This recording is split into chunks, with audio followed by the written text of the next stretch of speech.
My fiancé's family pressured me for a prenup, so I added a surprising clause they didn't expect. 31 male, have been with my fiancé for 3 years. We got engaged 6 months ago and the wedding is supposed to be in 4 months. I say supposed to be because after what happened yesterday, I honestly don't know if there's going to be a wedding at all. Some background. I'm a software engineer. I make good money, not wealthy, but comfortable, around $145K a year. I own my condo outright because I got lucky with some stock options from a startup I worked at in my 20s. I have about $280 in retirement accounts and another $90K in savings and investments. For a 31-year-old, I'm doing pretty well. My fiancée works in marketing. She makes around $65K. She has some student loan debt still, about $30K. She doesn't own property. Her finances are fine, but definitely not as secure as mine. Her family is wealthy. Like actually wealthy. Her father owns a chain of car dealerships across the region. Her mother hasn't worked in 30 years. They live in a massive house, drive luxury cars, vacation in Europe every summer. You get the picture. Here's the thing though. Despite their wealth, they've always treated me like I'm somehow beneath them. Not good enough for their precious daughter. Her father has made comments about how I'm just an employee, while he's a business owner. Her mother once asked if I was sure I could afford the ring I bought. The ring was $8,000. I paid cash, didn't finance a penny. 2 months ago, her father called me into his study during a family dinner. Very formal, very serious. He sat behind his desk like we were in a job interview and said that before the wedding could proceed, I would need to sign a prenuptial agreement. I actually wasn't opposed to this. Prenups make sense. They protect both parties. I said I'd be happy to review one. Then I saw the document. It was 12 pages long. Their family lawyer had drafted it. And it was completely one-sided. The highlights. Any assets I brought into the marriage would become marital property. After 5 years. Any increase in my retirement accounts during the marriage would be split 50-50 in a divorce, regardless of who filed. If we divorced, I would be responsible for paying off any of her remaining student loans. I would pay alimony based on lifestyle maintenance. If she chose to reduce her working hours after having children, her inheritance from her parents would remain 100% protected and separate forever. Any gifts from her family during the marriage would remain her separate property. But here's the kicker. There was absolutely nothing protecting my assets. Nothing about what happens if she cheats. Nothing about her behavior at all. It was entirely designed to funnel my money to her while protecting everything on their side. I asked her father why the agreement was so one-sided. He looked at me like I was slow. Because you have more to lose. This protects my daughter. From what exactly? From ending up with nothing if things don't work out. And what protects me? He actually laughed. You're a man, you'll be fine. Men always land on their feet. I took the document home and showed it to my fiancée. I expected her to be horrified, to take my side, to tell her father this was ridiculous. Instead, she said, I mean, it does seem fair to me. You make more money, and my parents just want to make sure I'm taken care of. That was the first crack. I hired my own lawyer. Cost me $400 for the consultation alone. Told him I wanted to negotiate a fair prenup, not reject the concept entirely. He reviewed their document and literally laughed out loud. This wouldn't hold up in court, he said. It's so one-sided, a judge would likely void it.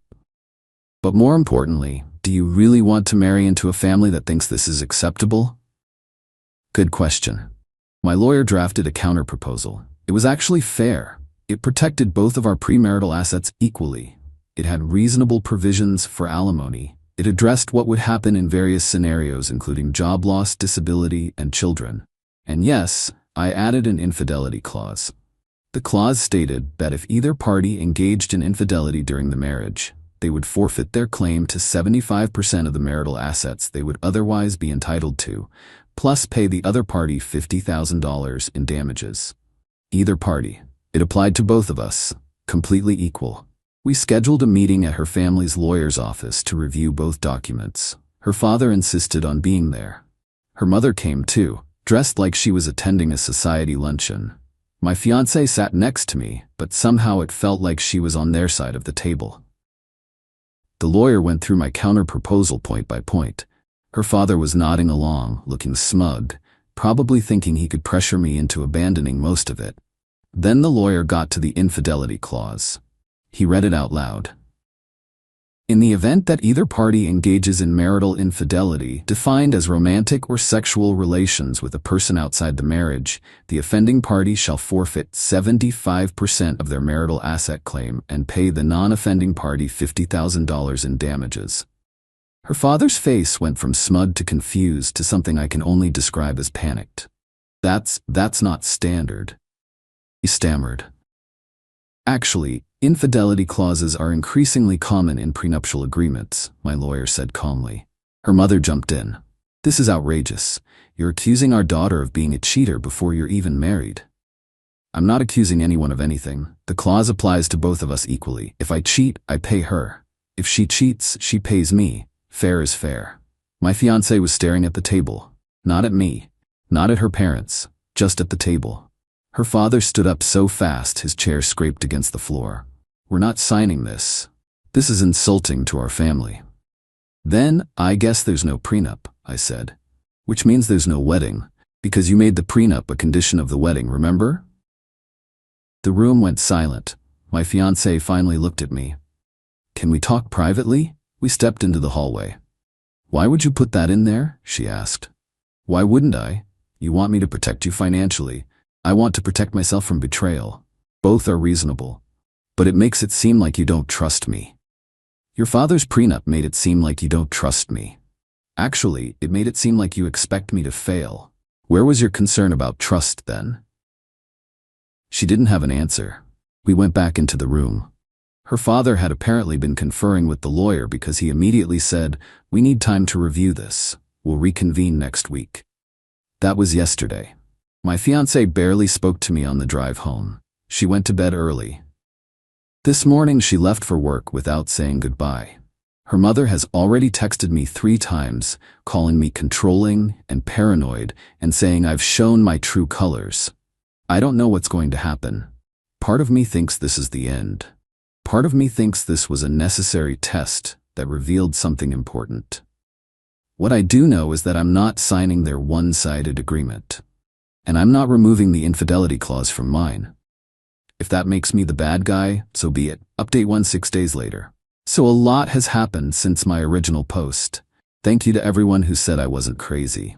I needed that validation more than you know. The day after I posted, my fiancé came home from work and we had a real conversation. Not an argument, an actual adult conversation for once. She admitted that she hadn't really read her father's prenup before they presented it to me. She just trusted that it was standard. When I showed her specific clauses and explained how one-sided they were, she seemed genuinely surprised. "I didn't realize it was that bad," she said. "My dad said it was just to protect both of us." "Did you read the part where my condo becomes marital property after 5 years, but your inheritance stays protected forever?" She hadn't. We talked for hours.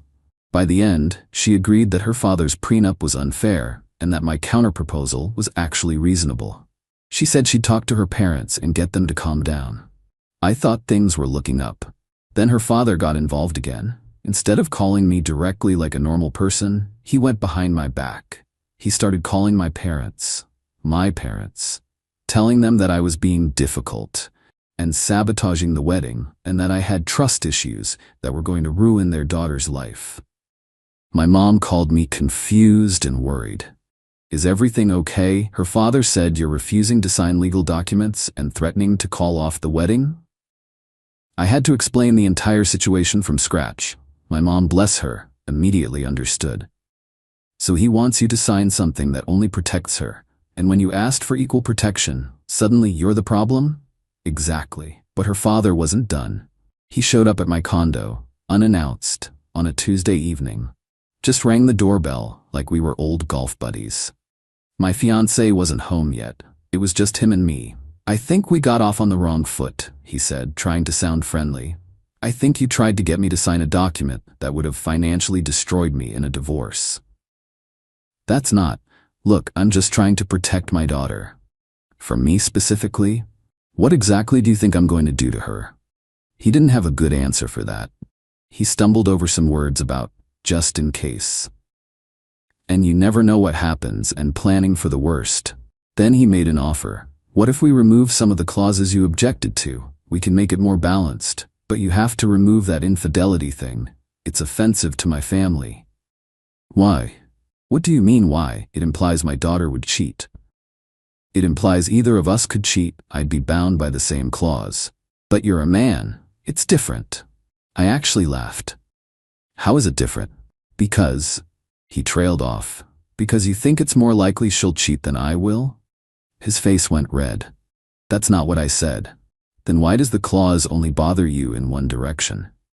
He left shortly after that. Didn't get what he wanted. But here's where it gets interesting. That night, my fiancée came home acting weird. Jumpy. Kept checking her phone every few minutes. When I asked about her day, she gave one-word answers. I didn't snoop on her phone. I want to make that clear. But I did notice something. She'd been texting someone constantly. Every few minutes, her phone would light up. And every time it did, she'd angle the screen away from me. We'd been together 3 years.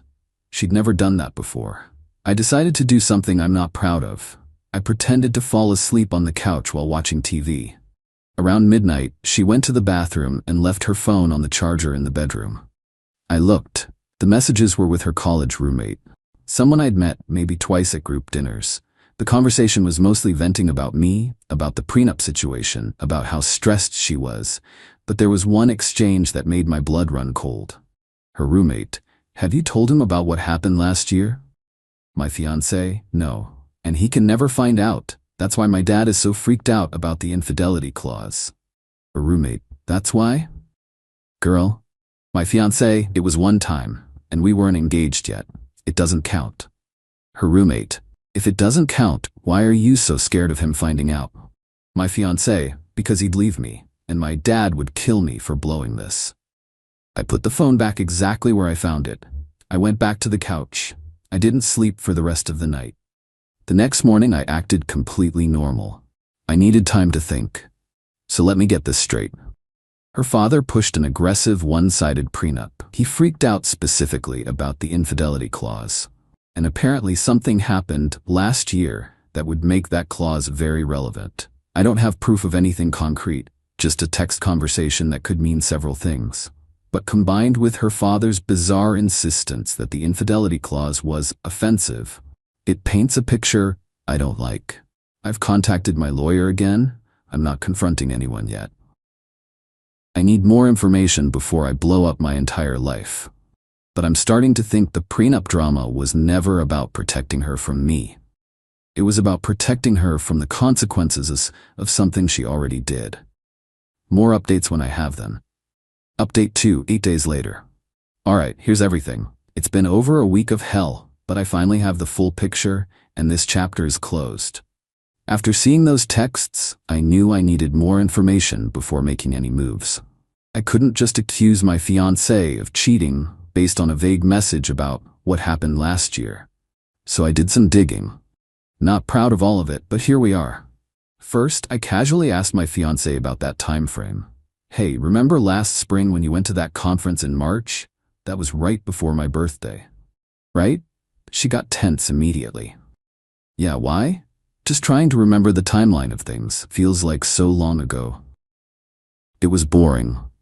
Nothing memorable happened. Okay, I remembered that conference. She'd been gone for 4 days. She came back acting distant for about 2 weeks afterward. At the time, I thought she was just tired from travel and readjusting. Now I was reconsidering every detail. Here's what I did next. I reached out to the college roommate directly. We're connected on social media from when my fiancé added everyone at her birthday 2 years ago. I sent her a casual message saying I was planning a surprise party for my fiancé's upcoming birthday and wanted to make sure I didn't schedule it during any times she might be traveling for work. Totally innocent question. Her response told me everything I needed to know. "Oh, that's so sweet. She's been so stressed about the wedding stuff lately. After everything that happened at that conference last year, she deserves something nice." After everything that happened at the conference, I pressed a little. "Yeah, she mentioned that trip was rough. Work drama?" Lol, no, it wasn't work drama. I can't believe she told you about that though. She didn't really give details. Yeah, well, it was a whole thing. Her ex showing up at the same hotel, them catching up all weekend. I told her she should have never gone to his room, but you know how she is when she's been drinking. Anyway, I'm sure that's all ancient history now since you guys worked through it. I didn't respond after that. So, my fiancée cheated on me at a conference with her ex all weekend, and her father knew about it. That's why he was so adamant about the infidelity clause being removed.